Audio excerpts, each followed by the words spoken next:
And with that, it made me think, I think I really want to do this. And I had some really good teachers, amateur teachers that showed me the way until I finally got to the age of being in college and studying professionally. What I mean by that is actually, having a teacher, a real teacher, um, to teach me, and also who was in the business. His name was Roy Main. He's passed on, but he was a big influence at 18 or 19 years old, being a Hmm. professional himself and being one of the master teachers that many of us that are working today in the business studied with. So that was kind of my path. And also having, the talent for it and the desire, because, you have to have a talent for something. Just wanting to be something is not enough. Um, Yeah. and that's the hardest thing to decipher. And usually a teacher within a couple of weeks can tell if a student, has a talent or it's going to reach a certain level, and then it's up to that student to really work hard at it. I mean, Michael Jordan, the basketball player, his coach told him he wasn't going to make the team if he didn't practice the next term. And guess what he did? And he became one of the best basketball players in ever because of his desire and his determination to better himself. And that means a lot versus just doing the average and thinking he was average. Well, he wasn't, and the coach told him he wasn't. He had the talent, and that happens with a lot of kids. They don't think they have the talent. You have to see it and encourage them, and that's what a good teacher does. By the way, I I think I managed to. What I did was I broadcasted our Zoom conversation to Facebook, Hmm. and I think it's working. Oh, So cool. we're out there on the webs on our Facebook page, Right. and I apologize profusely to our listeners for this is like dinosaur trying to get on Facebook Live. So forgive us, but we're there. Please ask questions, and we'll try to get them as we receive them. Yes. All right, that's amazing. Do you remember one of the things that were like eureka moments for you as a young student coming up and just sort of tapping into this age old music uh, language, right? One of the first earliest memories you remember when you said, oh man, this is what it is. I think one of the first things, like again, when I was with the St. Anna Winds Youth Band, I keep bringing that Mhm. back. Um, when you're young and you hear a level of playing from your peers, um, that's great. And there was a player in there. His name is Andy Palomino. Love to Mhm. give a shout out to Andy. At 16 years old, he took me to Golden West College to join their concert band, and it was all adults. It was like a added class for most adults, just to go and have a place to play. And of course, I was scared, being 16 years old, and everybody else was, adults in well into adulthood, Mhm. and I was hanging in there, man. I was playing, and at a level that was beyond what I even thought, just being pushed. And I remember we were playing a piece called Valdres, and Tom Hernandez. It went from trumpet, and then it went to the euphonium, which I was playing euphonium Mhm. at the time, and everybody was kind of making mistakes with it and everything. And when it got to my part, I played it flawlessly, and he stopped the band right when I ended the solo. And I looked up like, oh my god, I screwed up. And everybody turned around and applauded how well I played it. So that was one of those moments like, whoa, you know, I practiced hard and I played it really well. And it just gave me this boost of confidence amongst peers that were much older than I. Mhm. And that was one of the moments where I said to myself, okay, this is cool, you know. And it wasn't even in a professional setting, just in a peer setting, knowing that I could play at the next level. And I think that was the thing that pushed me towards going wanting to go to college and wanting to do it professionally. um, and moments like that you never forget. And mostly the names involved you never forget either, um, because they inspire you, you know. And that was a great moment, for me. Um, I think professionally, I was playing at Orange Coast College on a Saturday, Saturday band, big band, and a trumpet player named Will Miller, who's in Florida now. He heard me play lead, and then we did a recording at Capitol Records where I played lead, and it was direct to disc, which was live. We taped it, and we couldn't finish. If Mhm. we made a mistake, we had to start from the beginning, Wow. and we just from beginning to the end. Mistake, you had to start over again. So he heard me play, and after the whole day of 10 hours of recording, he asked me for my number, and the first gig I got called for was with the Temptations and the Four Tops, and that was my real first professional titled real name band. And Wow. of course, going in being a little bit afraid, I was like probably 19 or 20. I was like, oh my gosh, of course you've heard of the Temptations, the Four Tops all your musical life, and now you're sitting there playing with them. So that Wow. was the eureka moment of not knowing what would happen other than just practicing, being professional, playing your part, working hard, and then the phone calls actually came because Huh. I didn't know Will really, Mhm. but and what his background was until he asked me for my phone number and getting to know him, and that's what set me off onto a professional path. Looking back at that time, there's a lot of like old timers, reminisce about, live music opportunities being available, and yet, like in terms of music education when you were coming up, and I mean, you've been in music education for a long time. How Yes. do you think that time differs from what opportunities students have today, like be it at a high school level or college level? Well, I think in the old days there was so much live music because there were less. Mhm. Um, I guess the technology wasn't so advanced that you could sit at home and record yourself or make beats as the young kids do and so forth. And I think with the live opportunities, people enjoyed live music. I don't want to say more. It was just more out there. It was more accepted that you go into a restaurant, hey, there's a piano player. You go into a bar, there's a, band playing. All these businesses would create these opportunities as an atmosphere. It costs them money, but I think when they realized that they could cut a radio on and people didn't complain about it, then they thought they were saving money, which they weren't. And a lot of places closed down because they stopped having live music. And then they're not equating that. They're thinking, oh, what's wrong with our drinks? What's wrong with our food? No, you don't understand. It's the atmosphere that you're Mhm. creating, and music, live music, creates an atmosphere. So there were more opportunities like that. The owners understood the integration of that.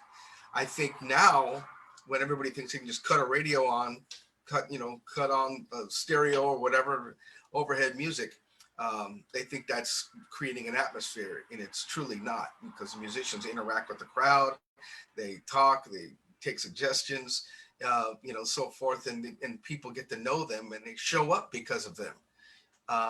Now, I think with less opportunities, I don't think we're using our technology in the right way. I think even then, we need to create our own opportunities.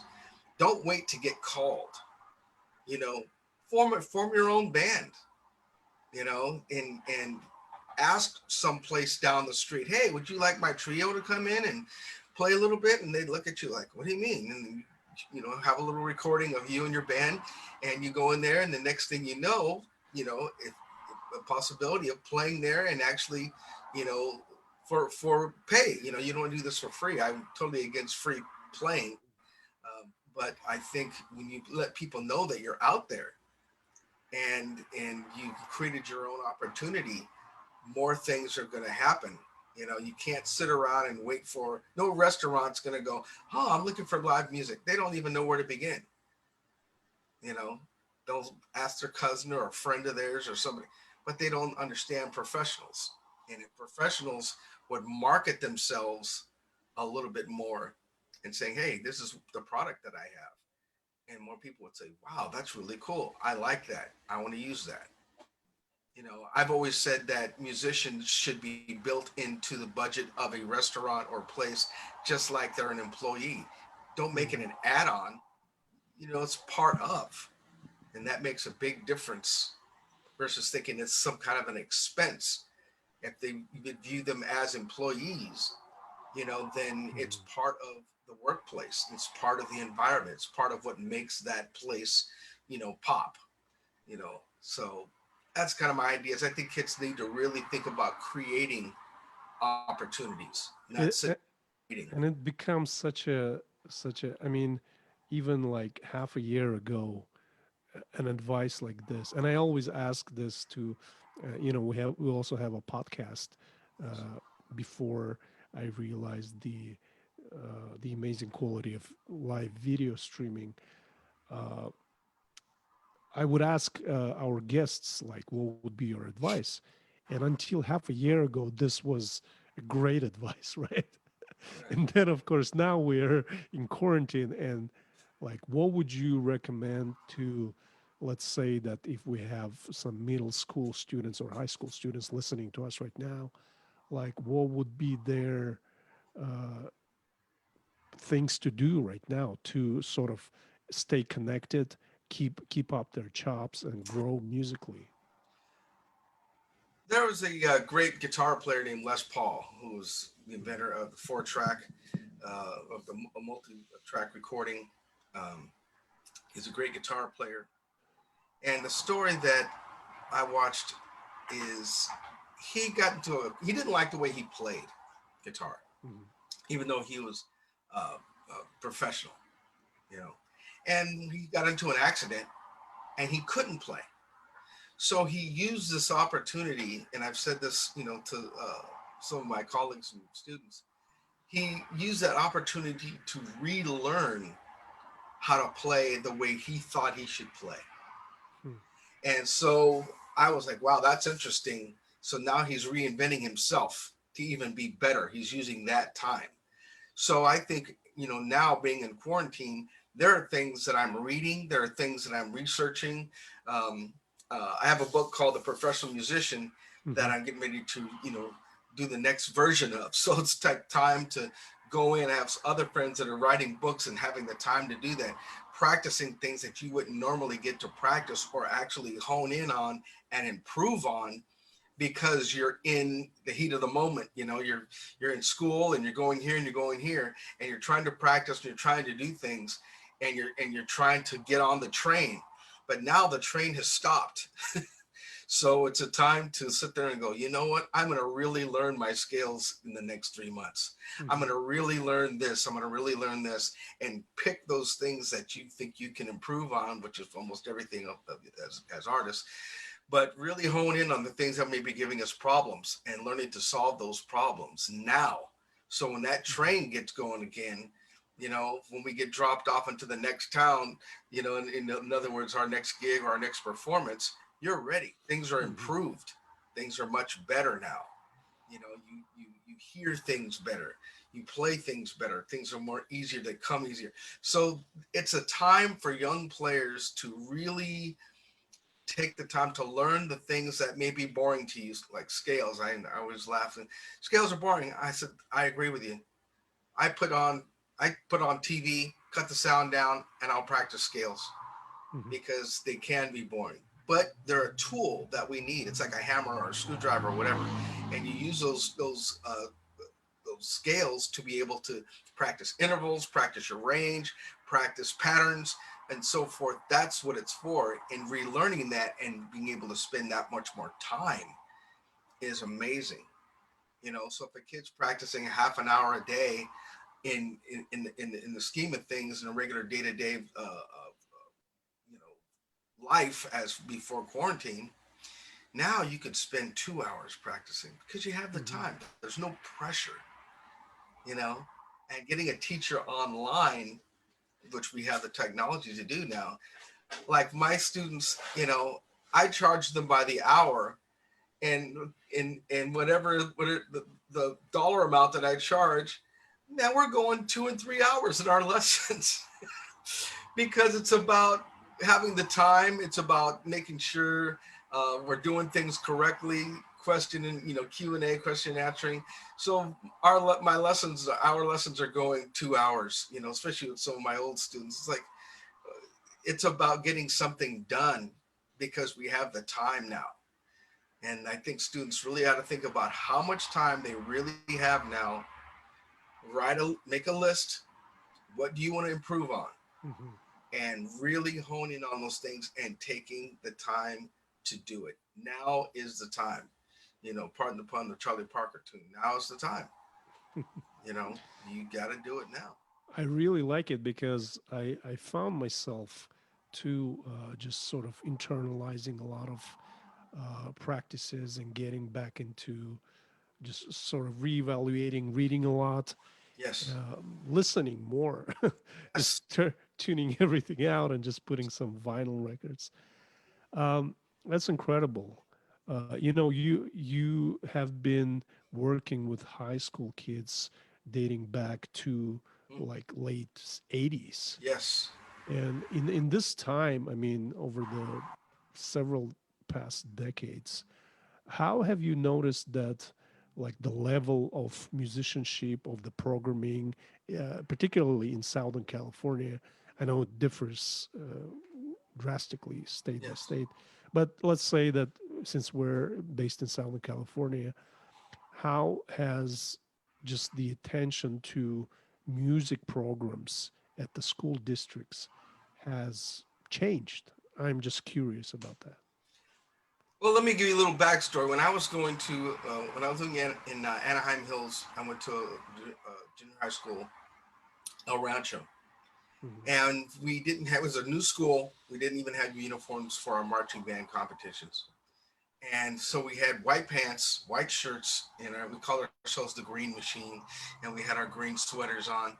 And the new principal showed up to see us off for our performance, and he said, "Wow, these are great travel uniforms." This is, and our band director said, "No, these are our uniforms." And he says, "You mean you don't have like the marching band with the shakos and the, I said, "No, we don't have that yet." Hmm. And because this guy was a player Hmm. in school, he said, "I'm going to fix that." So he got the budget for us to get uniforms. And this is funny how the guy that came in to measure us for our uniforms was Mr. Robert Ward, who was the leader of the Santa Ana Winds youth Hmm. band that I told you I was in. And he got me and the trumpet player to join. And soon after that, there must have been probably 10 students from our school that joined the Winds. But it took that principle to understand and to get the budget and put it in the right place. If you don't have the right person in charge, and that's why music is so important, because if everybody took music and everybody was in band or everybody was in choir, they would understand how important the arts are. And the pride that we had having those new uniforms was just unbelievable. But it took someone that was in music, that had a music background, that had the pen to make a difference. And that's what made a big difference in all our lives, because of that man and the programs that he had in his day, Hmm. of band and choir and so forth. It was just typical. You took band, you took choir. And then even at my age, back then, when I was in middle school, we had someone that was there. The budgets still were kind of in limbo, but we found the funding. The principal found the funding, and when we were sponsored with with the right money to get the uniforms and so forth. So I think today what we have to understand is we have to have the right people in place. We have to talk. We have to legislate. We as teachers and educators, we think about music, but we end up turning into bureaucrats. You know, because Hmm. we have to get there and we have to get the money. We have to do that. And as long as the community understands how important music is, that's what's really going to make a big difference, because you could be someone that is from, it doesn't even matter what the demographic is or how much money. You could live in Beverly Hills, and if they think that engineering is the most important thing. That's where the money is going to go. And if you believe that the engineering is the most important in an underprivileged neighborhood, that's where the money is going to go. So it has to do with the human beings that are in charge of things and the importance that the community puts on the arts. Mhm. And that will, change a lot of things. I think the kids now, there's so much stuff. There's so much stimulus. You got video games. You've got this opportunity. There's so many things to do now, that it pulls them away. What's more important to them, playing in band or being in the Boy Scouts? Is it, Mhm. there's so many opportunities for them to do that, but getting them away from the devices, I think helps. Too many cell phones, too many iPads. It's too much TV. I mean, my God, when I was growing up, there was only like what, eight, TV stations. Now there's 3,000. you know, so there's so much to look at, and we just didn't have that. Our parents made it more of a priority of saying, "All right, enough TV. Let's get your lesson. Let's practice. Let's do this." And I think that makes a big difference in the way kids are viewing things. Give them less opportunity, but let them know what's out there. But say, okay, here's all the things you can do, but you're only going to do two. Pick them. You can't say, look at all these things. Here, pick something, or pick all of them, or pick 10 things. Their minds are going 100 miles an hour. You can't do that. You have to focus them Mhm. in on certain things to be able to do. And as they get older, they can change their mind if they want to. But it's really important to have them hone in on certain things and not give them too much opportunity. It's too much, I think. It's kind of an interesting parallel because even like at a collegiate level, unless some folks in the administration have realized the power of the arts, Yes. chances are it's probably going to the uh, non-credit bearing like athletic program that Mm-hmm. may or may not be like a flagship promotional tool for the university. But I was curious. Um, I like if I'm let's say underfunded uh, music director at a local school district, right? Uh, which I'm sure is not the case today. I'm sure people can get some funding, but Sure. what are some of the things that you've seen in the past that were really cool and stood out to you as far as outreach opportunities that band directors came up with? Well, I keep crediting Robert Ward with the Santa Ana Mhm. Winds. We used to have, the old-fashioned can and newspaper drives. Well, nobody uses the newspaper anymore, Mhm. so that's kind of dead. Um, of course, they still use cans and bottles and so forth to raise money. That was the old-fashioned way we used to do it, and we used to raise money for our own trips, for our own buses, and that's good. The old-fashioned car wash, having Mhm. people drive up, and that was always a lot of fun. Um, we used to have we had a thing when I was in middle school where we got in the back of pickups. Probably can't do that now, and we would play through the neighborhoods, and then the people would come outside, and the other kids on the ground would actually kind of panhandle and ask for money. So we'd set up our marching band. We'd march up and down that one particular street. They'd put money in. We'd get in our trucks, and we go to the next place. And so and it was so much fun, and we had a blast, and we raised money. Mhm. Now some of these companies are so rich, especially since the tech boom, they could write a check. The whole idea is to get them to write a check. Who do we know? One of the kids that we went to school with, his father worked for, I'm not sure which bottling company it was, but he had 7 Up and drinks Mhm. and so forth. And he would supply the drinks, and their company would write a little check to us every once in a while, to help support. And the parents, and it was a nice neighborhood, and parents would support plenty, but it didn't really come from the administration of the school. In fact, we had to go out and do our own fundraising, which I think is Mhm. good for character building, and I think we had a good time doing it. But if they see that we're doing a good job doing that on our own, and we raise, let's say, $1,000, then the administration should say, "Look how hard these guys worked. We need to give them $2,000." It's Mhm. about the incentives. A lot of kids today want to sit back and just bring it in, baby. Let me have the money. I need this. So Santa Claus, drop it. You know, but if we get out there and show some incentive Yeah. of wanting to work for what we have or what we're going to get with the potential money, and the administrations need to look around and go, okay, that's character building, that's an education. Of course, I'm talking about it now, 40 years later, and it stuck with me. So hard work and fundraising is something that's, and as well as putting together a program. I did something about maybe, well, it's been about 10 years or so, when we had a concert for a choir, and I told all the kids, go out and get, a card, from a business, or Mm, having someone sponsor, and we put their ad in the program, mm, and it added up to a lot of money. In fact, it was the biggest money making marketing tool that school ever had. We made so much money, it was unbelievable. The choir concert was just packed. And one of the grandfathers of one of the kids was so moved by it, he actually wrote a check for $750 just mm. by himself. He was just like, wow, this is nice, you know. And people are out there and they will write a check, but it's up to the band directors and so forth to actually let the administrations know what they're doing and how they're raising their money, and can it be matched. It's like you see these fundraisers. All right, I'm challenging such and so, and I put in $1,000. Will you match me? And then the guy, oh, okay, we'll match you with.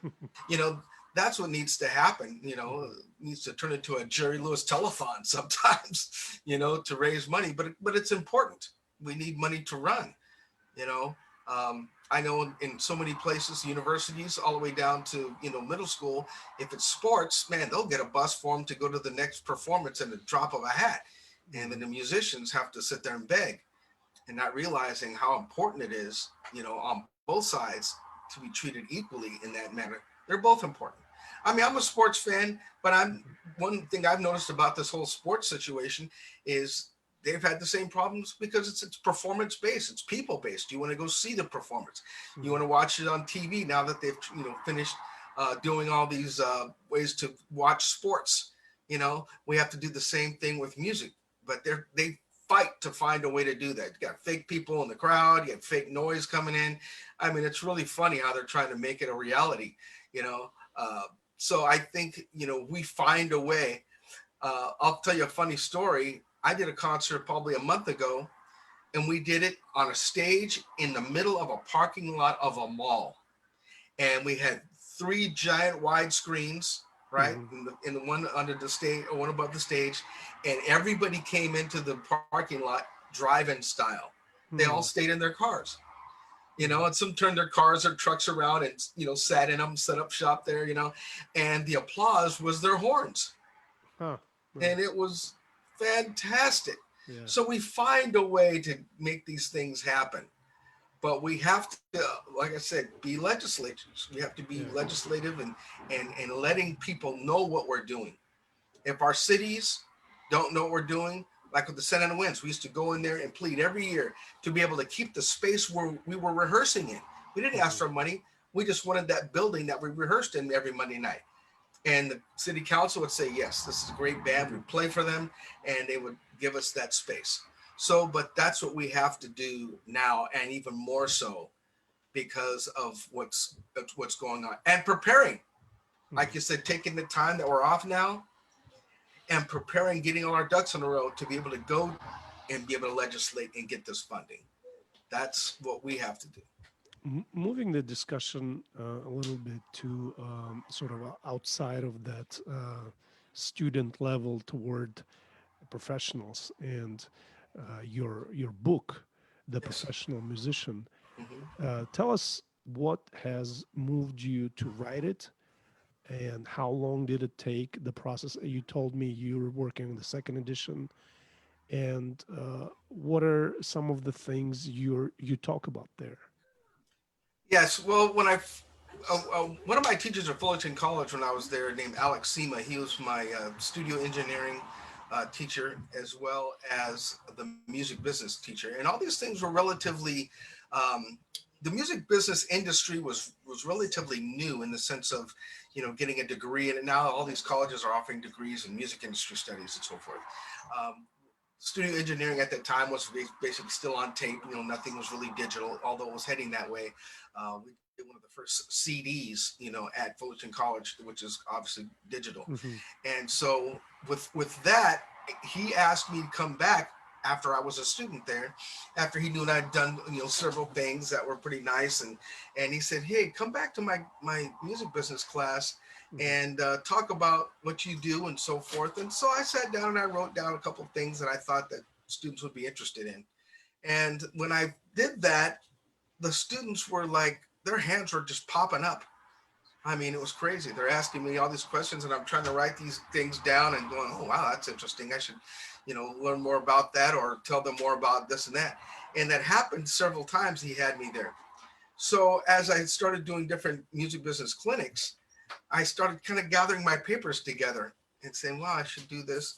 And it started to turn into like little chapters, like, "Hey, this is about performance. This is about how to pick a school. This is about how to market yourself. This is how to." So I started, getting these categories all together, and I said, "Man, I'm kind of looking at a book." And it just started snowballing. And as I gathered information, and when I first started to say, "I'm going to start writing a book and collecting this information," it took me 12 years from Wow. wanting to write the book to the point where it was published. And in the book, like I said, it started off with how to pick a school, how to make your goals, um, even about the union, the musicians union, AFM, talking about different illnesses or ailments that musicians would go through, dystonia, arthritis, different things that musicians would go through. So there's a health thing. I talk about wills and estates, how to plan your life, and understanding that part of what is quote unquote normal. There's a lot of musicians. I have a list of musicians that died without wills in trusts. Like Bob Marley's, and I mean, you wouldn't believe how many people. Sonny Bono, so many people, passed away and left the fighting to their relatives or the courts. That's not something you want. I even talk about, you know, making sure that you're a good person and making sure that you have some kind of ethics involved, you know, and it's competition, but you have to kind of have ethics about the way you're, conducting yourself. So that was a big part of it. Um, like I said, making sure that your goals are met, how to write your goals down, how to achieve your goals as a musician. And the book is probably about 800 pages or so because I go into detail even about social networking, marketing yourself, how to call up somebody for a gig, how do you hang out? There's an art to hanging out. It really is, because I've gotten more gigs, more jobs out of just coming off the road, possibly and going, say, "Oh, where's the musicians playing tonight? Oh, my buddy's playing there." Yeah. I remember walking up to a club and a friend of mine, Julie, was on the phone, telephone, payphone outside the club. And she stopped me right at the door and says, "Hey, Wendell, what are you doing tomorrow?" And I go, "Nothing. I just got home." And he goes, "You want to work, this whatever?" And I said, "Yeah." And she goes, "Okay, I got Wendell." And she hung up. And that was totally off of me. Just, Yeah. I might not even have been in her mind, or I saved her a call trying to hunt me down or whatever. But just because I wanted to go hang, I ended up getting a gig the next day. Yeah. So how do you do that? How do you go up and talk to people? How do you introduce yourself without being too corny or being too pushy? Hmm. There's an art to that, man. And my book displays a lot of that. So I try to hit on everything that you would probably encounter as a musician. Now with the update, Hmm. I got to talk about, let me tell you, talk about updates. When 9/11 hit, which was a long time ago, Hmm. I had a section written about, airports and getting up. Hmm. I'm like, oh my gosh, I have to rewrite the whole Oh section yeah. because it's changed, Yeah. right?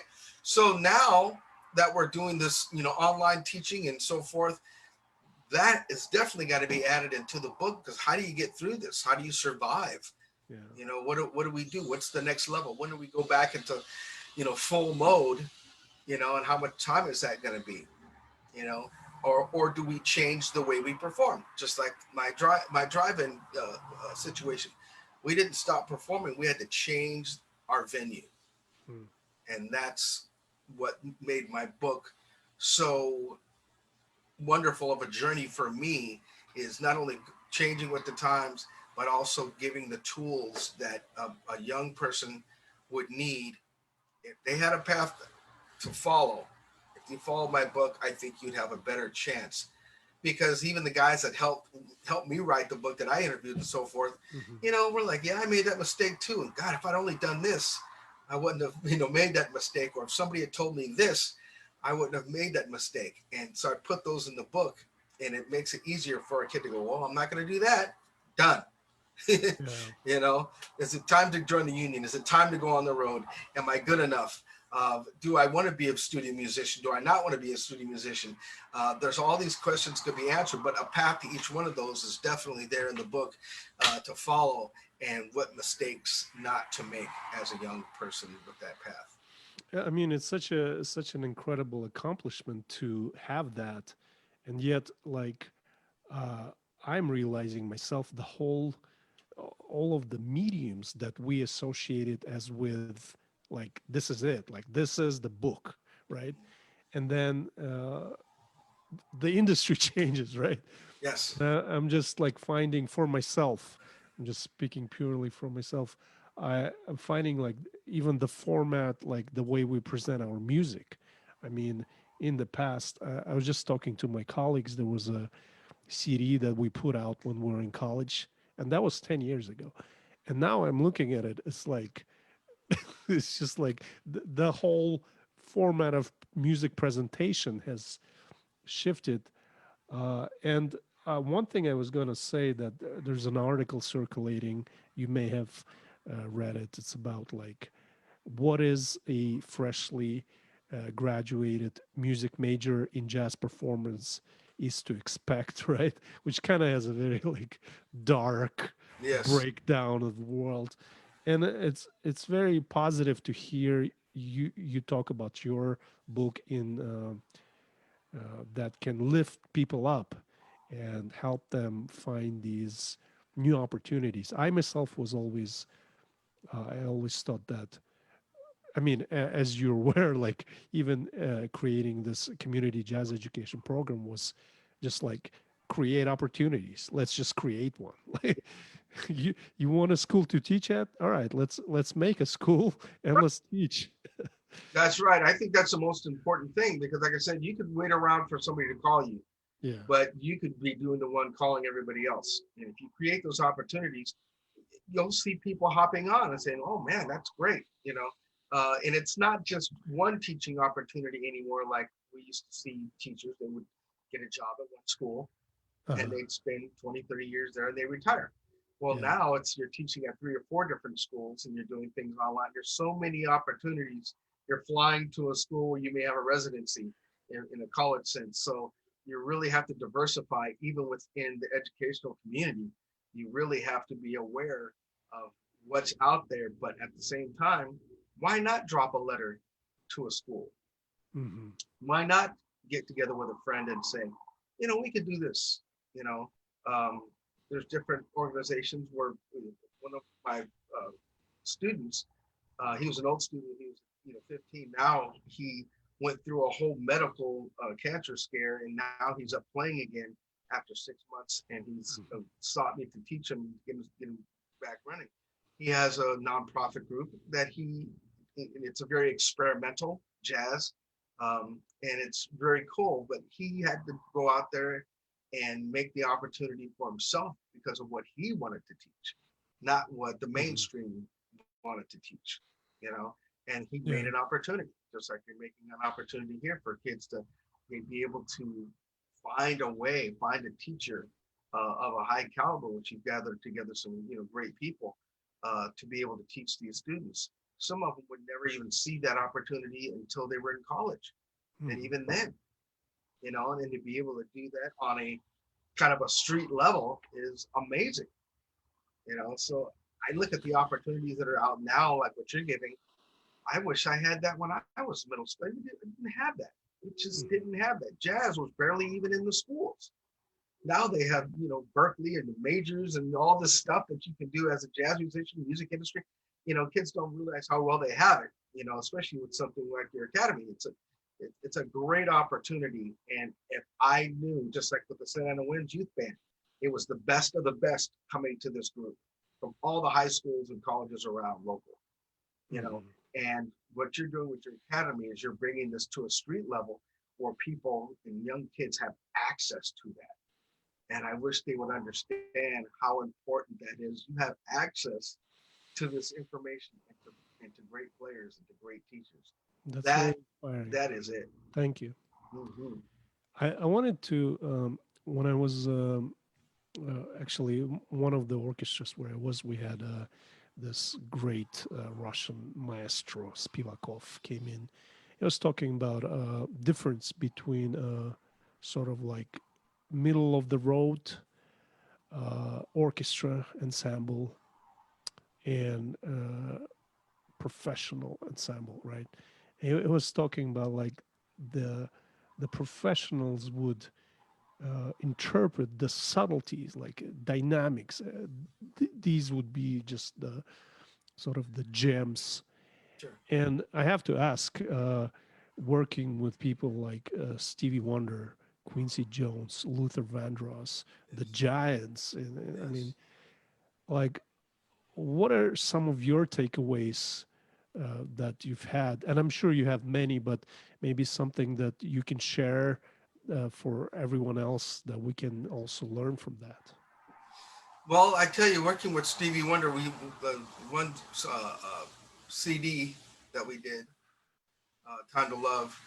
We went into the studio, and it was six of us: two trumpets, two trombones, and two saxophones. Hmm. And we had music sitting on the stands. Hmm. And Stevie asked us to gather around the piano. So he said, "Okay, I'm going to give you guys three licks that we're going to fly in." Now you got to remember, this guy is remembering all this is in his head, so you better be on top of your game to be able to memorize these three licks and the harmony. So he would say, "Okay, here's the lick. So now I want the trumpets to play these notes, and I want the sax to play these harmonies, and the trombone to play these harmonies." That's the first lick. Here's the second one, and then here's the third one. All right, go sit down. And we sat down. We did a little sound check, and we did this on the fly. What I mean is the music was playing, and he would come online and say, "Okay, here's lick one, two, three, four, ba-da-ba." Keep it on, hold on, one more time, and so ba-da-ba.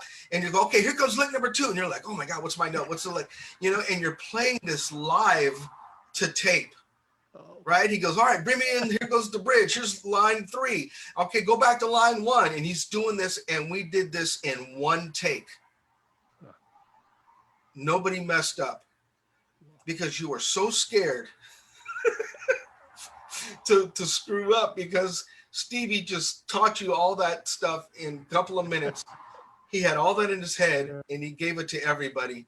You sat down and you played it back. And it's funny, we were there probably an hour and a half, 2 hours before the session. You had a nice lounge where you have something to Hmm. drink and play some pool and just kind of relax before the session. Went in for the session, and when we finished it and we went in and listened to it after we finished recording, so we were there for 2 hours, and then we went in and we were done in a half an hour. Hmm. Done. you know, Hmm. and got your check back. So that's one of those times where you're like, whoa, that's what it's like, to be at such a level. And him knowing, the contractor, the trumpet player who's Hmm. used to be on the road with Stevie, knew what kind of players to call in to be able to do something like that. And Stevie knowing that that level existed in and was in his studio at that time was really important, because he could do what he wanted to do and get it done. It Yeah. wasn't like he was asking us, "Hey, can you guys do this?" No. Here's the lick. Here's how to play it. Here's the harmony. Sit Yeah. down. Let's do it. You know, and it was very professional, and he was great. You know, um, somebody like a Quincy Jones, who's a great composer, great arranger, uh, done stuff in the studios and TV and film for many years, Mhm. playing with him and doing stuff with him. Um, he is a little bit more, I think, a little bit more organic in the sense of, yeah, man, all right, let's try that again. Oh, I like that, but let's do this. He was very complimentary in trying to weave his way through to get the musicians to do Mhm. what he wanted. Um, and of course, the musicians that he's dealing with are at a high level as well. So he knows how far he can push us, at the same time, we know what he wants, and he wants it to sound really good, and he's going about it in a really nice way. So you really want to work hard to try to get it done. You're not getting Mhm. frustrated, you're not getting upset at the way he's coming at you, because it's always done in love and everybody has the same goal in mind. So he has a different way of working, but it was a like your dad just kind of taking you out to play Mhm. catch. you know, that's how it was with Quincy. It's just like, hey, let's get the gloves, let's get the ball outside, and let's make some music. So it's a Mhm. different approach, versus some people, I won't name their name, were very, very tough. Mhm. They're perfectionists, but they didn't maybe have the people skills. Mhm. But as a professional, some people could deal with it, some people couldn't.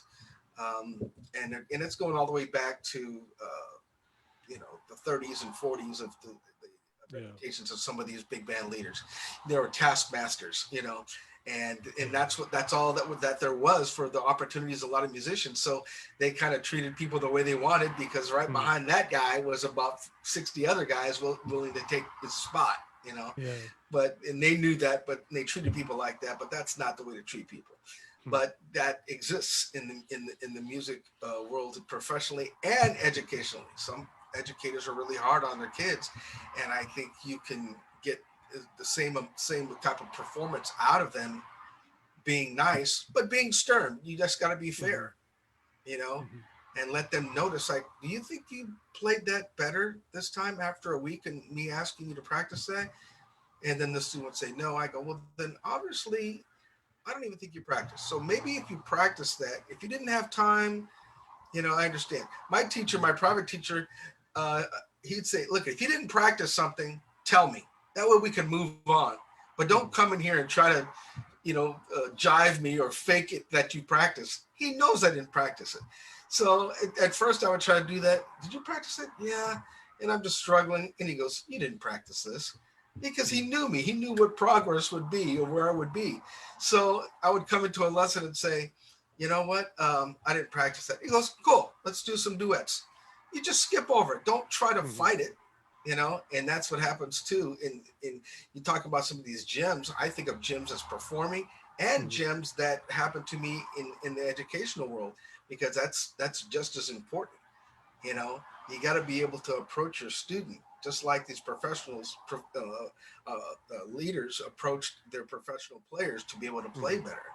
And I remember those moments, and Mhm. it's just like I remembered my educational moment with my teacher. You didn't practice that, so let's go on. So those gems, education and performance were very important. And I think a lot of memories from those. Like you said, I have so many of those, but it's those three I can say stuck out in my mind, to be able to understand where the leaders are coming from, how to get something done, as well as a teacher, as an educator, to be able to get the student to understand that don't try to fake your way through a lesson. It's not going to Mhm. work. So look, I want to thank you so much for giving us your time of in course. what I'm sure is always a very busy day. Uh, and as in summary, in closing, for students who are they're anxious to get out, play, and learn, like what are, let's say, two tips or even one tip that you can give them as a parting gift that can help them, just kind of inspire them to continue on this journey, which Yeah. is very treacherous. There's a lot of upsides and downs, but you come across as such a positive force of energy, and I wonder what you have to tell them. at a young, as we know, when you get older, a Mhm. week goes by in an hour. When you're a kid, a day seems like 3 months, and Mhm. especially when you're going through something that's troublesome to you or you're going through. So your sense of time is different when you're young than when you're older. This time will pass. This thing that we're going through will pass. Mhm. You'll be talking about it in conversation like we may talk about, a party where you fell into the pool, you know. Um, so be patient with yourself. Be patient with what's going on. Mhm. You know, practice. Get into something that you've never gotten into before, because the time is exactly the same. A minute is a minute, an hour, a day, a week. The time is exactly the same. Use it to your advantage. And one day, and it might be months, it might be another year until our quarantine situation is solved and we're back to some kind of normalcy. But don't dread it, Mhm. embrace it, because something like this will probably never happen again if we take the proper steps to do this. It's been many, Yeah. many years, probably what, 1916 or some epidemics that really and pandemics that happened. So we've had a good run. We've had a good 80 some 90 years. And let's hopefully, like I said, it'll never happen again. Mhm. But I just want young people to understand, be patient with what's Mhm. going on. Be patient with yourself. Use this time to really, I don't want to say soul search, but really dig inside and find, something to really improve upon yourself. Right now in schools, you're not there. Nobody's getting in trouble. There's nothing going on bad at school because there isn't any school. Kids Mhm. aren't fighting. There's just non-existent. So think to yourself, when things get back into, do I really need to be a bully? Do I need to be mean? Do I need to be this? Or may I could be even nicer? Search yourself to make this a better situation. And I think everything, uh, in a short while, it may seem like a long time to you because you're young, but it isn't very a long time for guys like my age or even younger than me. Mhm. It goes fast. I even asked my 13-year-old daughter, said, "Do you remember your first day of school?" She goes, "Oh my God, I was in elementary school and in kindergarten, preschool." "Yeah, you were 5 years old." And she remembers it. And I go, "Hasn't it gone fast?" She's like, "I can't believe it." I go, "Yeah, 5 years, you're going to be out of school." Mhm. So it moves fast. Mhm. But the more you get done and the more you're involved in things, the faster the time will seem to go. It's like, you ever get on the internet and you start looking at videos and it's 12 o'clock and the next thing you look, it's 3. You're like, whoa, where did 3 hours go? Because you're interested in stuff, you're Yeah. watching stuff. So it goes fast. And if you practice, if you do things that are non-practice, in other words, you're watching videos of other players or how to do and all these things and having Mhm. fun at the same time, getting online, playing with your friends, using these Jamulus type of software where you can get Mhm. on and play together, um, without being there live. All these tools are being developed. So Mhm. look into all these things, and you're going to be using this technology, because when things are back to normal in a year, you might be doing a concert on Jamulus with someone that's in Japan, someone that's in Russia, someone that's in Brazil, someone that's in Canada, and you. Mhm. I mean, and you've worked out all those kinks. Now you've expanded your opportunities. Yeah. Yes. So hang in there, be patient, and do yourself a service by getting involved and getting to know yourself on a higher level. That's a very inspiring message. And how can people reach you if they need to get a hold of you? I'm at wendellkelly.com. Also, Wendell at wendellkelly.com as far as my website. Um, and and I'm on Facebook as Wendell Hmm. Kelly. Uh, so I'm not hiding from anyone. Uh, you can also go to WK Lessons, which is Wendell Kelly WK Lessons at Okay. gmail.com. Uh, and I do a lot of advice. I get on a line with a lot of teachers at this Hmm. point where they're asking me questions about, hey, how do I do this, with the trombone players or brass techniques and so forth. So wklessons@gmail.com. Ask me any questions. Um, if it goes over 5, I'll have to charge you. No, just kidding. But it's nice to be able to get involved and answer people's questions. And I think it's great. And I think I said the opportunities that you're getting with your academy to give people opportunities is great. You can hold me through the academy as far as lessons.